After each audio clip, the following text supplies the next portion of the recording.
اور ہمارے نبی کے جانثاروں کا حال دیکھو. غزوہ بدر کا واقعہ ہے، آپ نے بارہا سنا. دشمن کثیر تعداد میں، دشمن مسلح ہے، ہر اعتبار سے دشمنوں کے پاس انتظامات ہیں، سہولتیں ہیں. اللہ کے نبی جناب محمد رسول اللہ صلی اللہ علیہ وسلم نے صحابہ کرام کو بٹھایا، کہنے لگے میرے یارو، دشمن پوری تیاری کے ساتھ آیا ہے، دشمنوں کے پاس تعداد بھی زیادہ ہے، دشمنوں کے پاس ہتھیار بھی زیادہ ہیں، دشمنوں کے پاس سواریاں بھی زیادہ ہیں. اب مشورہ مجھے دو کہ ان کے مقابلے میں ہم کیا کریں. اب کیا کریں؟ حضرت ابو بکر کھڑے ہوئے اللہ کے نبی کو تسلی دیا، حضرت عمر کھڑے ہوئے اللہ کے نبی کو تسلی دیا.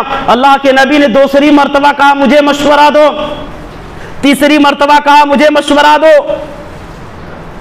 انصار سمجھنے لگے، جماعت انصار نے یہ سمجھا کہ شاید اللہ کے نبی کا نشانہ ہماری طرف ہے، شاید اللہ کے نبی ہماری طرف اشارہ کرے کہ انصار ہمیں تم مشورہ دو.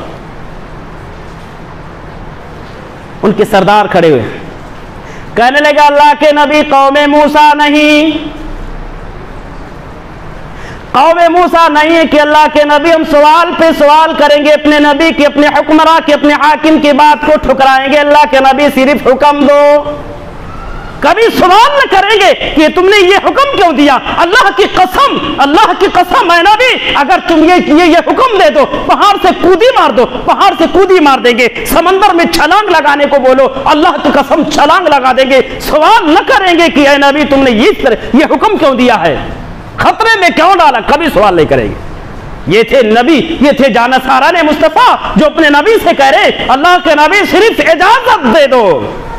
اگرچہ دشمن کثیر تعداد ہے، اگر سے دشمن مسلح ہے، دشمنوں کے پاس تیاریاں ہیں، بغیر تیاری کے ہم ہیں، اللہ کے نبی حکم دے کر کے دیکھو.